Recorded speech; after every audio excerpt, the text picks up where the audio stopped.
جیسا کہ آپ سب بخوبی واقف ہے کہ نظامتی فاصلاتی تعلیم جامعہ کشمیر کے زیر اہتمام سالانہ یادگاری علمی و ادبی توسیع خطبات کا انعقاد کیا جاتا ہے،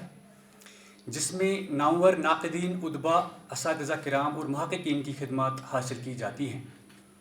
ادبی ذوق رکھنے والے حضرات، طلباء و طالبات اور ریسرچ اسکالرز اس طرح کی ادبی سرگرمیوں سے مستفید ہوتے ہیں۔ اسی روایت کی پاسداری کرتے ہوئے اس بار یہ سالانہ یادگاری خطبہ اردو افسانہ، ماہیت اور روایت کے عنوان سے منعقد کیا جا رہا ہے۔ اس فریضہ کو انجام دینے کے لیے جس شخصیت کو آج آن لائن لیکچر کے لیے مدعو کیا گیا ہے، وہ کسی تعارف کے محتاج نہیں ہے۔ آپ اردو کے ایک مایہ ناز استاد اور نقاد کی حیثیت سے سنجیدہ علمی و ادبی حلقوں میں اپنی ایک مناسب شناخت رکھتے ہیں۔ معزز سامعین و حاضرین، آج کے ہمارے مقرر پروفیسر قدوس جاوید صاحب ہیں۔ آپ شعبہ اردو جامعہ کشمیر میں بحیثیت صدر اپنی گراں قدر خدمات انجام دے چکے ہیں۔ اس کے علاوہ آپ شعبہ اردو مرکزی جامعہ کشمیر کے پہلے صدر ہونے کا شرف بھی حاصل رکھتے ہیں۔ آپ نے 200 سے زائد تحقیقی و تنقیدی مضامین تحریر کیے ہیں جو مختلف قومی و بین الاقوامی نوعیت کے رسائل اور جرائد میں شائع ہو چکے ہیں۔ آپ نے درس و تدریس کے دوران کئی یونیورسٹیوں کا سفر کیا، مختلف قومی و بین الاقوامی سیمیناروں، کانفرنسوں میں شرکت کی اور کئی پروجیکٹوں پر کام کیا۔ عالی جناب پروفیسر قدوس جاوید صاحب، ہم آپ کا صمیم قلب سے شکریہ ادا کرتے ہیں کیونکہ آپ نے عدیم الفرصتی اور کثرت کار کے باوجود ہماری گزارش قبول کرتے ہوئے 7ویں حامدی کشمیری یادگاری سالانہ خطبے کو مرحمت فرمانے کی ذمہ داری قبول کی۔ اللہ رب العزت آپ کی مخلصانہ کرم فرمائیوں کو ہماری ترقی کا وسیلہ بنائیں اور آپ کا علمی اور ادبی سفر بہت دور تک اور بہت دیر تک ہماری رہنمائی کرتا رہے، آمین۔ منتظر چشم بھی ہے، قلب بھی ہے اور جان بھی ہے۔ منتظر چشم بھی ہے، قلب بھی ہے اور جان بھی ہے، آپ کے آنے کی حسرت بھی ہے، ارمان بھی ہے۔ بہت بہت شکریہ۔ عزیز طلباء و طالبات، اس توسیع خطبے کے حوالے سے ایک بات عرض کرنا چاہوں گا کہ یہ پچھلے 7 سال سے ہم لگاتار کر رہے ہیں اور یہ سالانہ بنیادوں پر ہو رہا ہے، جس کے لیے قومی کونسل برائے فروغ اردو زبان نئی دہلی کا مالی اشتراک ہمیں حاصل ہے۔ یہ پہلے شیخ العالم میموری یادگاری سالانہ اردو خطبہ کہلاتا تھا، لیکن بعد میں ارباب حلقد کے مشورے سے اس کا نام حامدی کشمیری یادگاری سالانہ اردو خطبہ طے پایا۔ یہ اسی سلسلے کا 7واں خطبہ ہے اور اس سلسلے میں جن اساتذہ نے یہ خطبے پیش کیے ہیں، میں صاحب صدر کی اطلاع کے لیے عرض کر دوں، وہ اردو کے جید ناقدین اور اساتذہ رہے ہیں۔ مثال کے طور پر قاضی افضال حسین، پروفیسر ابوالکلام قاسمی صاحب، پروفیسر حسین الحق صاحب، اس طرح کی شخصیات نے یہ کلیدی خطبہ پیش کیا ہے جو اپنے عہد کی نمائندہ علمی ادبی شخصیت رہی ہیں۔ آج بھی ہم نے جس شخصیت کو اس توسیع خطبے کو مرحمت فرمانے کے لیے مدعو کیا ہے، وہ اپنے زمانے کے جید ناقدین میں شمار ہوتے ہیں۔ اس سے پہلے کہ ہم اس تقریب کی کارروائی کو آگے بڑھائیں، میں اپنے حرکیاتی ناظم پروفیسر طارق احمد چشتی صاحب، ڈائریکٹر ڈسٹنس ایجوکیشن اور ڈین اسکول آف اوپن لرننگ سے مؤدبانہ گزارش کرتا ہوں کہ آپ ڈائس پر آئیں اور پروفیسر قدوس جاوید صاحب اور صدر مجلس پروفیسر غیاث الدین صاحب اور دوسرے مہمانان اور طلباء و طالبات کا رسمی طور پر استقبال کریں۔ پروفیسر طارق احمد چشتی صاحب۔ آج نظامتی فاصلاتی تعلیم جامعہ کشمیر 7ویں حامدی کشمیری یادگار سالانہ اردو خطبے کا انعقاد کر رہی ہے، جس کا عنوان اردو افسانہ، ماہیت اور روایت ہے۔ جیسے الطاف صاحب نے ابھی کہا کہ یہ 7واں ہمارا لیکچر ہے۔ ہر سال ہم ایک لیکچر کرتے ہیں، اس میں سالانہ لیکچر کرتے ہیں، اور جس میں ہمیں اردو کونسل جو ہے national council for Urdu language new Delhi کا جو ہے مالی اشتراک جو ہوتا ہے، تو ان کا شکریہ، اور جو اسٹوڈنٹس ہمارے ہیں ماسٹرز ان اردو، ان کے لیے یہ لیکچر جو ہے وہ ٹارگٹ گروپ ہے ہمارا اس لیکچر کا، تاکہ جو ہے وہ ایک انٹریکٹ کر سکیں کسی ایسے بندے کے ساتھ جس نے اردو میں اپنا نام کمایا ہو، اور ڈفرینٹ جو ہے ٹاپکس جو ہے یا ڈفرینٹ سٹریمز جس کو آپ کہیے، جس میں اس کی مہارت ہو، اور وہی جو ہمارے اردو ڈپارٹمنٹ جیسے اردو پروگرام ہے جس میں جو ہمارے کور پیپرز ہوتے ہیں، تو کوشش یہ کی جاتی ہے کہ وہ کور پیپرز کو ہی ٹارگٹ کرے، تو تاکہ جو ہے اسٹوڈنٹس کو فرسٹ ہینڈ انفارمیشن ملے کہ کیا ہو رہا ہے اس وقت اردو ناول میں، کیا ہو رہا ہے یا اردو افسانے میں کیا ہو رہا ہے، تاکہ اور انٹریکشن ہو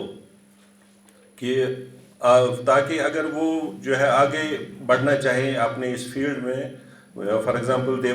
ریسرچ پرسیو کرنا چاہتے ہیں، تو کیسے ریسرچ ہوتی ہے، کیا ہوتا ہے، تو وہ ان کو ایک جو ہے ایک ٹریننگ سے مل جائے، تو وہی ہماری کوشش رہتی ہے، اور اب ہم اس کوشش میں کس حد تک کامیاب ہوتے ہیں وہ آپ ہی بتا سکتے ہیں، لیکن ہم اپنی طرف سے یہ کوشش کر رہے ہیں۔ پہلے تو میں بہت ہی جو ہمارے ریسورس پرسن تھے، استادوں کے استاد قدوس جاوید صاحب، جو ہمارے پروفیسر یہاں رہے ہیں اس یونیورسٹی میں، اور ان کا ایک کلیدی رول رہا ہے جب سے انہوں نے اس یونیورسٹی میں قدم رکھا۔ آج بھی ہم محظوظ ہوتے ہیں جب بھی ان کا کچھ سنتے ہیں پروگرام کہیں سے بھی، اور خاص کر اس سیمینار میں پہلے میں یہ کہوں کہ جو جاوید صاحب نے اس پر میں ان ڈیپتھ یا اس کا ڈائریکٹ اسٹوڈنٹ نہیں ہوں، جو میں یہاں کچھ سمجھ پایا اس سیمینار میں، جاوید صاحب نے بہت سارے زاویے اٹھائے افسانوں کے، انہوں نے ہر گوشے کو بڑے تفصیل سے اس پر گفتگو کی، اور مجھے لگ رہا ہے صرف آپ کلاس روم کے اندر ہمارے طلباء و طالبات اس چیز کو نہیں سمجھ پائیں گے۔ میرا اپنا ذاتی ہے کہ جاوید صاحب نے ہمیں پھر سے ہمارے ذہنوں کو اجاگر کیا، ہمیں اس بات کی طرف دھیان دلوایا کہ افسانہ نگار جو بھی ہیں ماڈرن یا 21 سینچری میں، مغرب سے ہوں مشرق سے ہوں، ان کا ایک کلیدی رول رہا ہے سماج کو سدھارنے میں۔ وہ ایسے کہ جو میں ابھی عرض کر رہا تھا، جو ایک پولرائزیشن ہے اس وقت، ہم اس کیا میں اردو صحیح لفظ شاید میرے لیے اس کا نہیں ہے، بنور میں پھنسے ہیں ہمیں پتہ نہیں کس موڑ کہاں جائیں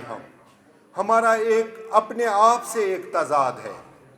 اور پھر جب ہم باہر جاتے ہیں ہمیں اور ایشوز، ہمیں اور مسائل کھڑے ہوتے ہیں، ہم کیسے ان کو ٹیکل کریں، حکمت عملی سے کریں، اپنے جذبات سے کریں، یا ایک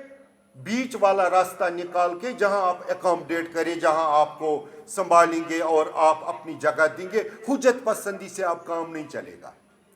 شاید جاوید صاحب اسی کی طرف ہمیں کہہ رہے تھے کہ شاید بر صغیر میں اس چیز کی ضرورت ہے، ہمارے طلباء کو اس چیز کو دیکھنا ہے کہ ہم اس زبان کے ذریعے ایک اپنائیت پھیلائیں، اس زبان کے ذریعے ہم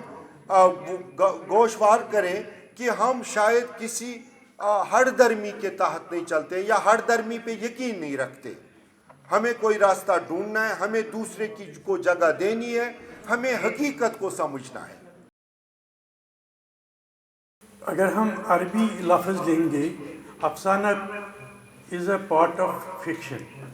ہم عربی میں بولتے ہیں قصہ، قصہ از اے فکشن، پھر ہم بتاتے ہیں کہ قصہ طویلہ، long story, that is a novel, پھر ہم بولتے ہیں قصہ قصیرہ از اے شارٹ سٹوری، وہ ہو گیا افسانہ۔ اب افسانہ کا بھی عربی میں الگ نام مل گیا ہے، اس کو بولتے ہیں اقصوصہ۔ یہ ایسا کیوں ہوا کہ جیسے قدوس جاوید صاحب نے فرمایا کہ یہ پورا مشرق سے ہی مغرب کی طرف گیا، لیکن پھر مغرب سے واپس کیوں مشرق میں آ گیا؟ جو مشرق سے گیا وہ خام را میٹیریل، وہ خام مواد تھا، جو وہاں سے واپس آیا وہ پختہ بن کر فن آ گیا۔ اسی لیے جب ہم اپنے ادب کی بات میں کروں گا، عربی ادب میں افسانہ نویسی کا بہت لمبا رواج تھا۔ انفیکٹ مین عنصر جو تھا اس کو ہم بتاتے تھے کہ عنصر اشتیاق، شوق پیدا کرنا۔ لوگ بڑے شوق سے افسانہ سنتے تھے۔ الف لیلہ و لیلہ عربین نائٹس عربی ادب سے باہر گیا۔ جو کلیلہ و دمنہ ہے پنچتنترا جس کو ہم جہاں سے آ گیا ہے، وہ بھی شارٹ سٹوریز تھی، لیکن مصطفیٰ لطفی منفلوی تھی، ایک ادیب تھی، ان کے بھی افسانے العبرات و نظرات میں مجموعات ہے۔ لیکن بعد میں معلوم چلا جب پہلی عالمی جنگ ہوئی تو عربوں کا میل جو ویسٹ سے ہوا، تو وہاں سے فرینچ جو بہت بڑے شارٹ سٹوری رائٹر ہے موپاسان، رشیا کے بہت بڑے رائٹر ہے چیکو، انتون چیکو، ان کی جیسی جب شارٹ سٹوری انہوں نے پڑھی، دستویوسکی تھی، تو ان کو لگا کہ there should be a proper constitution for short story. اب یہاں پر یہ دیکھیں کہ افسانہ، جیسے اردو میں کچھ لوگوں نے کہا کہ افسانے کی صنف مغرب سے مشرق میں ہے، یعنی مغرب میں شارٹ اسٹوری کی شکل میں افسانوی ادب کی یا فکشنل لٹریچر کی ایک قسم تھی، اسی کو اردو میں اتارا۔ لیکن عزیز احمد جو بہت بڑے فکشن نگار ہیں اور ایک دینی عالم کی حیثیت سے بھی ان کی بڑی شہرت ہے، انہوں نے یہ کہا کہ افسانے کا فن مغرب سے مشرق میں نہیں آیا، بلکہ مشرق سے مغرب میں گیا اور مغرب والوں نے اسے تراش خراش کر اپنے طور پر پیش کیا۔ اب ان کے ذہن میں کیا تھا ہر آدمی جانتے ہیں۔ اب یہ بات میں محمودہ جان کے لیے یا غیاث الدین صاحب کے نہیں کر رہا ہوں، طالب علموں کے لیے کر رہا ہوں۔ ہمارے یہاں اب لیلہ کی روایت نہیں ہے، کرسم و شبات کی روایت نہیں ہے، رستم سہراب کی روایت نہیں ہے، پنچتنتر کی رہی ہے، خلیلہ و تمنا کی رہی ہے، ہتوپدیش کی رہی ہے، یہ سارے ہمارے افسانوی ادب کے بالکل شاہکار ہیں۔ تو ان سب کے ہوتے ہوئے مشرق میں مغرب سے کوئی صرف مستعار، خاص طور پر افسانوی ادب کو مستعار لینا، یہ منطقی اعتبار سے بہت درست بھی نہیں لگتا ہے۔ ہاں یہ ضرور ہے کہ مغرب والوں نے ہر چیز کو تراش خراش کر ایک نئی شکل دی، کیونکہ بہت سارے معاملات میں مغرب مشرق سے آگے رہا ہے اور ابھی بھی ہے، اور اس کا یہ مطلب نہیں ہے کہ ہم آج مغرب سے بہت سارے معاملات میں، تمام معاملات میں کمتر ہیں۔ اس احساس کمتری کو علامہ اقبال نے جس طرح سے دور کیا وہ ایک الگ بحث ہے۔ میں آپ تمام کا آج کی اس محفل میں شکریہ ادا کرتا ہوں کہ آپ نے مجھے ایک دور افتادہ مقام گاندربل میں رہنے والے ایک انجان اور نامعلوم شخص کو آج اس محفل میں اظہار خیال کی دعوت دی۔ اس کے لیے میں بار بار شکریہ ادا کرتا ہوں۔ آج کا جو خطبہ پیش کیا گیا، جس موضوع پر کہا گیا، جن حوالوں سے گفتگو کی گئی، اس کے پیشکار، اسے پیش کرنے والے، اسے آپ کے سامنے رکھنے والے جناب پروفیسر احمد قدوس جاوید صاحب تھے۔ انہوں نے بہت ہی پرمغز، معنی خیز اور بصیرت اندوز مقالہ پیش کیا۔ وہ ہمارے بزرگ ہیں، ہمارے سینئر ہیں، اس لیے ہم ان کے خیالات پر تنقیدی جائزہ لینے سے معذور ہیں۔ ان کی گفتگو پر، ان کے خیالات پر ہم جو ہے تنقیدی تجزیہ نہیں کر سکتے، کیونکہ وہ ہمارے بزرگ ہیں۔ اردو ادب قدروں کا ترجمان ہوتا ہے اور اقدار کا تقاضا یہ ہوتا ہے کہ آپ اپنے بزرگوں سے استفادہ کریں، آپ اپنے بزرگوں کی باتوں سے سیکھنے کی کوشش کریں، فارسی کی اور عربی کی۔ اس میں اکثر یہ ہوتا ہے کہ دوسرے سبجیکٹ کے اسٹوڈنٹس کو لا کر بٹھا دیا جاتا ہے